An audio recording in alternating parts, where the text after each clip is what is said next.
Okay, hello. This is my 555 oscillator project for audio electronics.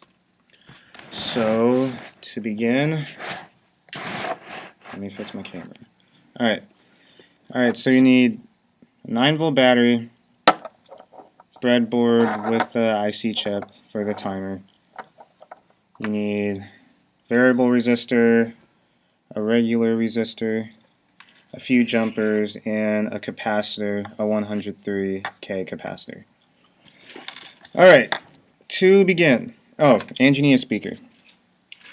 Hopefully this ends up being loud enough so you guys can hear the difference. But to start, you need to connect a jumper.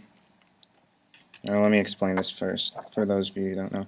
For the IC chip, there's a little dot in the upper right hand corner, upper left hand corner of the chip, and that's where the first leg is. So from the top to the bottom, it starts on the left side or the right from where you guys are seeing, I think. No, well, it starts on the left and it goes straight down, then across. So it's 1, 2, 3, 4, 5, 6, 7, 8. So it goes around. It doesn't go top and then once you reach the bottom, it goes to the top again. That's not how it is.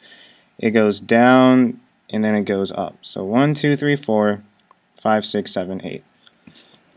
So first off, you need to plug in your battery.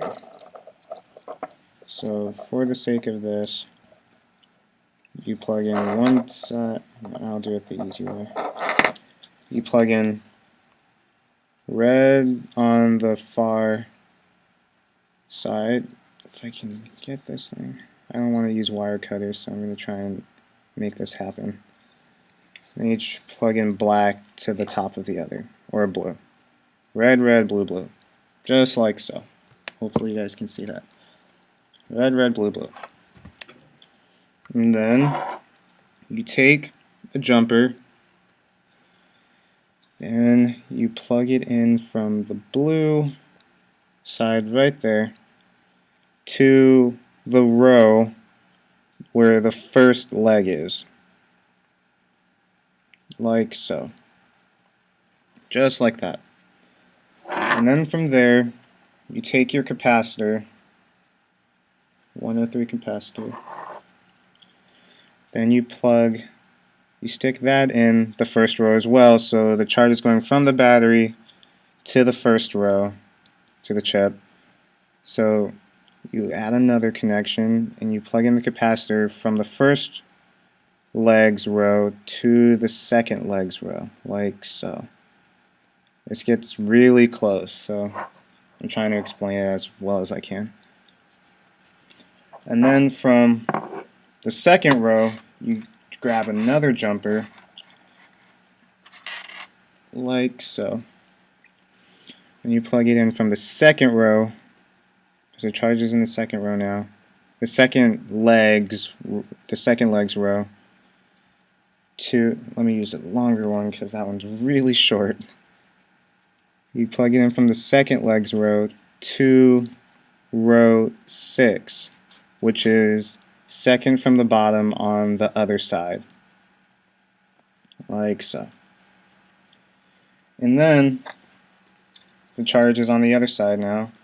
So this is when you add your variable resistor for tonal changes, or changes in the volt, in the current, in the intensities.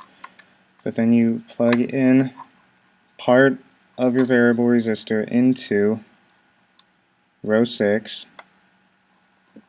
or second from the bottom on the other side, and you plug in the other one into row 7. God, this is confusing. Alright, and then you take your resistor, which is here,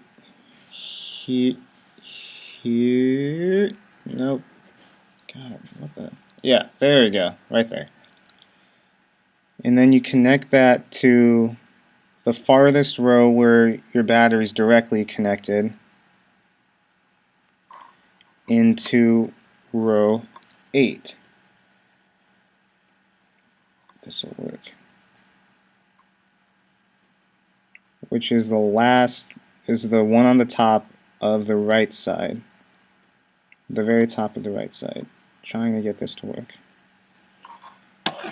Okay, then you take your speaker and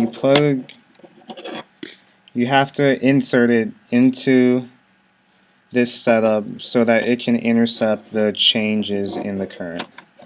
So you hook up part of your speaker to row 3, which is on the original left side, and the other part on to row, if I can find it, I can't get there, to row 7, which is second from the bottom. Trying to find an open spot. There we go. If you might be able to hear the tone. It's kind of quiet. Maybe if I turn it upside down. Here, I have a speaker facing the ground. I'm stupid. Alright, let's try this again.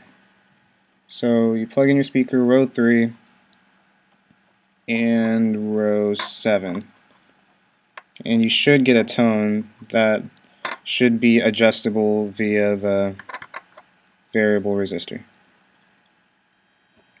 And I don't know if you can hear it, but there's a faint tone.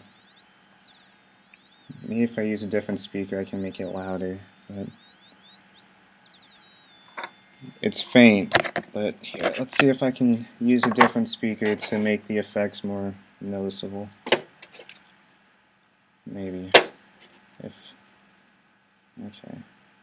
These are really crappy. But I'll just use this one. I don't know why it's so quiet, but there is a tone. There you go. But it's really quiet. I wish I had some kind of amplifier. But you can also, part of this project is to make the human theremin. So pretty much instead of using your variable resistor, you just use jumper cables instead. So let's get a jumper and plug one into row 6 to intercept that side, and the other one into row 7. And then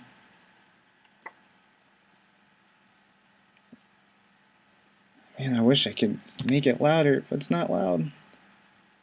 But if you add pressure to the jumper cable in row 7, you can increase the tone that's being released by the speaker. You probably can't hear it because it's really quiet, but I assure you that's working. But that's my project. Thanks everyone for watching, and yeah, that's it. Goodbye.